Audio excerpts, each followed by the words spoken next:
Hello तो नमस्कार साथियों, कैसे हो आप सभी। आपका हमारे चैनल A100 एजुकेशन में बहुत बहुत स्वागत है।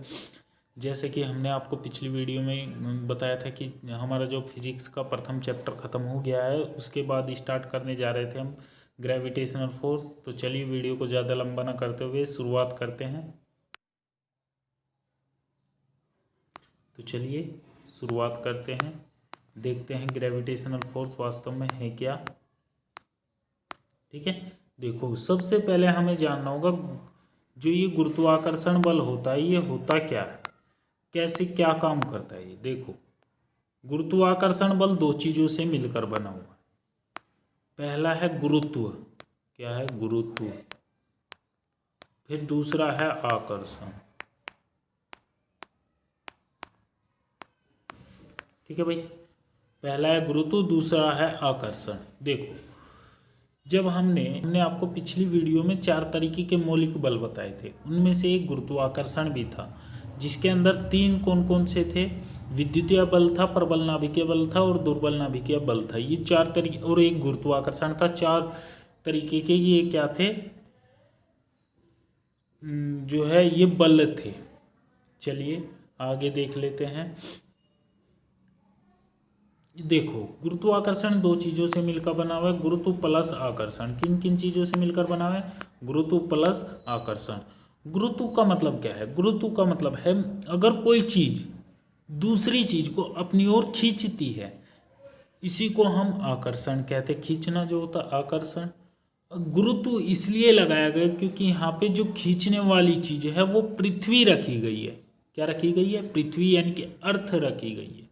इसीलिए हम इसको गुरुत्व प्लस आकर्षण बोलते हैं। यानी कि गुरुत्व के कारण जो आकर्षण हो रहा है, पृथ्वी के कारण जो आकर्षण होता है, उसको हम क्या कहते हैं, गुरुत्वाकर्षण बल कहते हैं। चलिए, आपको ये तो समझ में आ गया गुरुत्वाकर्षण होता क्या है। आगे देख लेते हैं।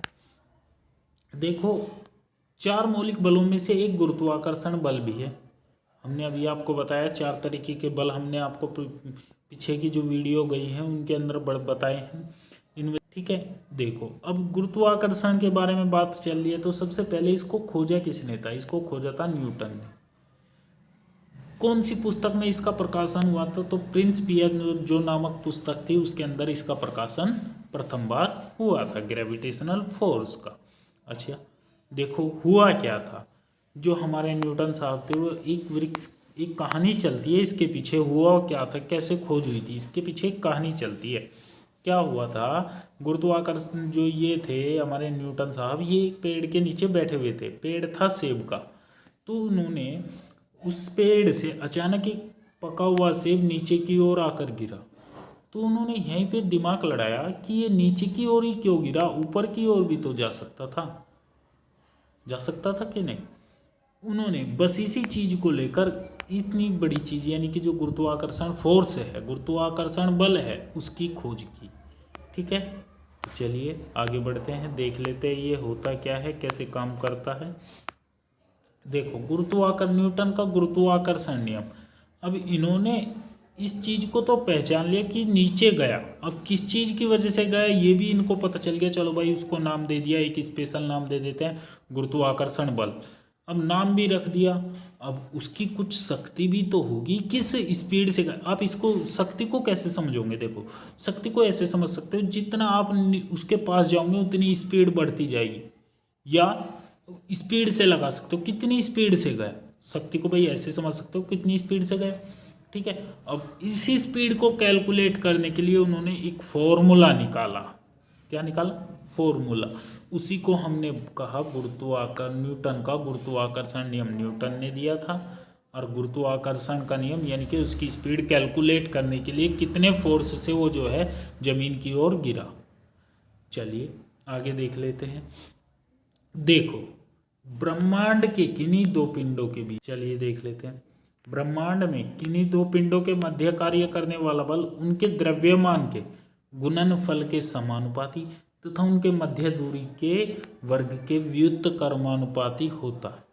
कैसे, चलिए आगे देखते हैं। देखो, यहाँ जो फॉर्मूला लिखा हुआ है वो होता है F = m1 × m2 यहाँ जी और लगा लीजिएगा, ग्रेविटेशनल जो कांस्टेंट होता है वो रह गया।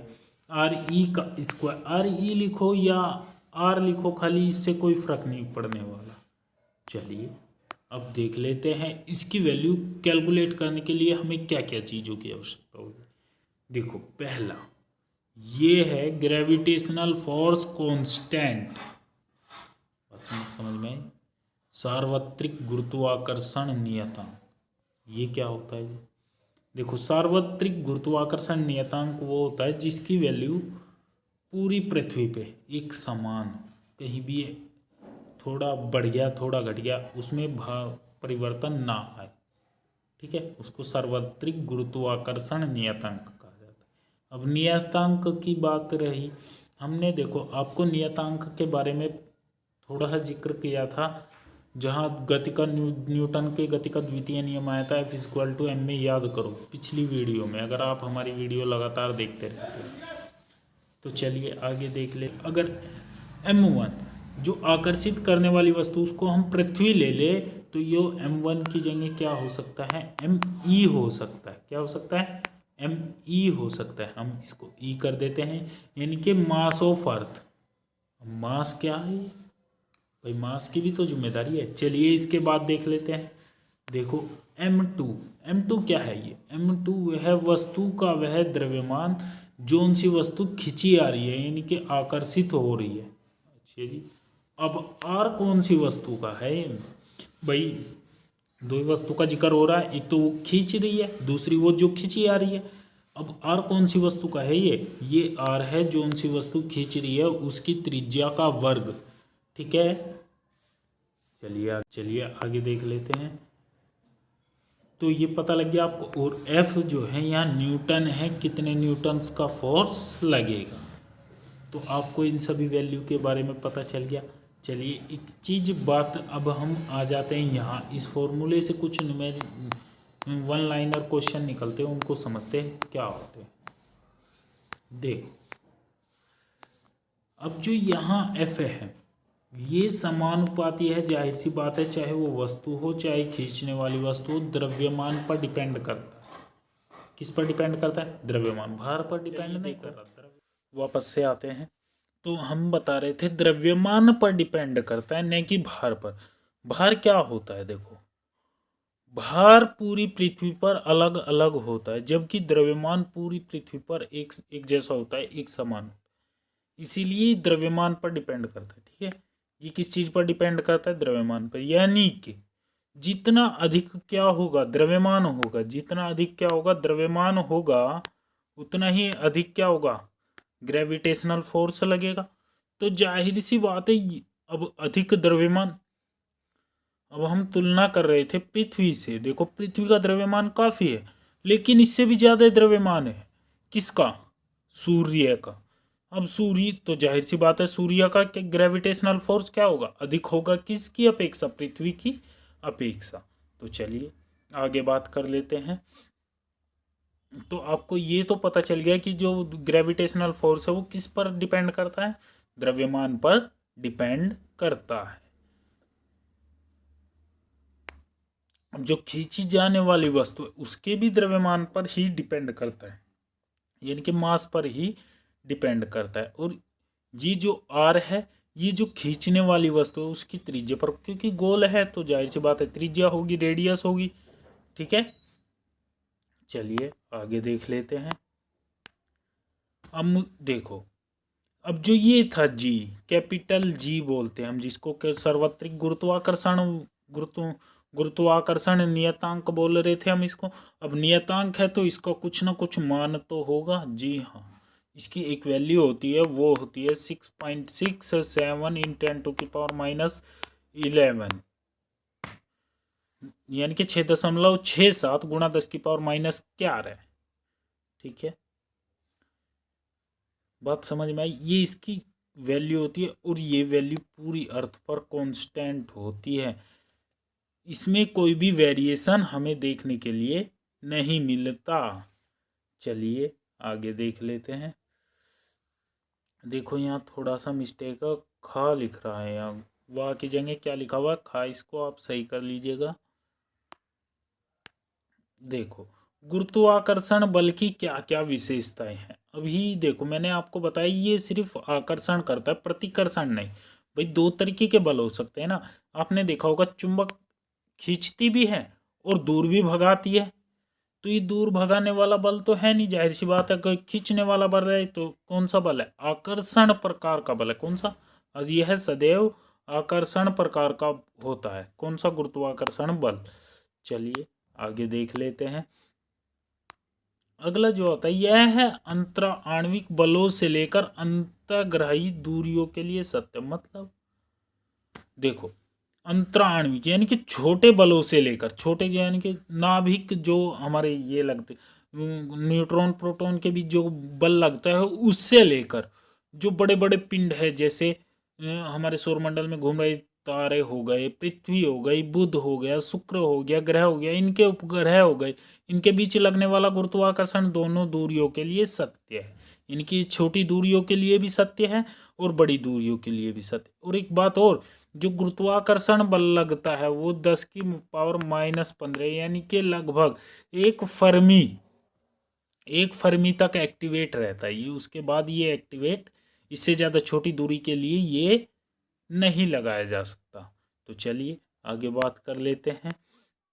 चलिए देखिए, 10⁻⁹ इससे छोटी दूरी के लिए 9 मीटर है ये, इससे छोटी दूरी के लिए ये एक्टिवेट नहीं किया जा सकता। तो चलिए आगे बात कर लेते हैं। आगे क्या आ जाता है, आगे देख लेते हैं। यह कणों तथा पिंडों के माध्यम पर निर्भर नहीं करता। यानी कि ये डिपेंड नहीं करता कि वह कण जो जिस पर यह बल लग रहा है वो ठोस है, द्रव है या गैस अवस्था में है। ये डिपेंड नहीं करता। ठीक है। देखो, यह नियम कम दूरियों के लिए सत्य है, बल्कि यह 10⁻⁹ छोटी दूरियों में असफल हो जाता है। ठीक है, आगे बढ़ जाएं। देखो, इससे अगला आता है गुरुत्वीय बल। देखो, गुरुत्वीय बल के बारे में हम आपको पीछे वीडियो में भी बता चुके हैं। चलिए फिर बता देते हैं। देखो, न्यूटन का जो गुरुत्व दो नियम निकायों के मध्य आकर्षण बल का कार्य करता है। अभी निकाय बताए, जो वस्तु है, निकाय का मतलब वस्तु है यहाँ। यदि उनमें से एक पृथ्वी हो तो गुरुत्वीय बल कहलाता है F=mg। ठीक है। अच्छा, अब जब बल लग रहा है तो जाहिर सी बात है गति होगी। भाई गति होगी कि नहीं? खींचेगा तो गति होगी, और गति होगी तो गति में परिवर्तन भी होगा, क्योंकि जितना जितना हम पृथ्वी के यानी कि किसी वस्तु के पास जाते रहेंगे उतनी गति बढ़ती रहेगी। अगर गति में परिवर्तन होता रहा समय के साथ, यानी कि गति बढ़ती रही या घटती रही, तो गुरुत्वीय त्वरण यानी कि जो त्वरण पैदा होगा उसकी गति में क्या पैदा होगा? एक त्वरण पैदा होगा, जिसको नाम दिया जाएगा दिया जाता है गुरुत्वीय त्वरण।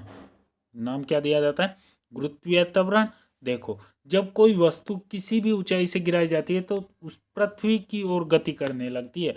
जैसे जैसे वह पृथ्वी के निकट आती है उसके वेग में वृद्धि होती है, जिस कारण से उसका वेग परिवर्तित होता है और उसकी गति में एक त्वरण पैदा हो जाता है, जिसको हम क्या बोलते हैं? गुरुत्वीय त्वरण नाम देते हैं।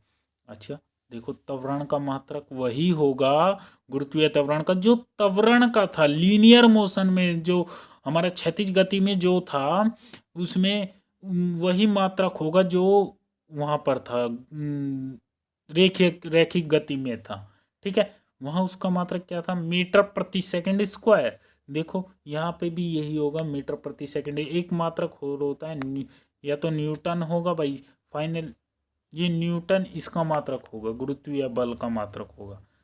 और जो किलोग्राम है द्रव्यमान का होगा, यानी कि किसको खींच रहे हैं।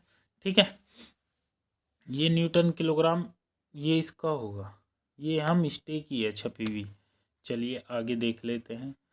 देखो, गुरुत्व जनित जी के मान में क्या क्या परिवर्तन होता है। गुरुत्व जनित जी के मान में क्या क्या परिवर्तन होता है? सबसे पहली बात, ये जो गुरुत्व जनित जी का मान है, जी की वैल्यू, जी किससे दर जी दो हो गई, एक कैपिटल एक स्मॉल जी। गुरुत्वीय त्वरण को हम स्मॉल जी से दिखाते हैं, जबकि जो कैपिटल जी है इसको हम दिखाते हैं कैपिटल जी, वो सॉरी गुरुत्वाकर्षण बल को दिखाते हैं इससे। ठीक है, आगे बढ़ जाए। देखो, गुरुत्व जनित जो जी के मान में परिवर्तन है, कितना परिवर्तन आता है, कहाँ वेरिएशन आता है इसमें।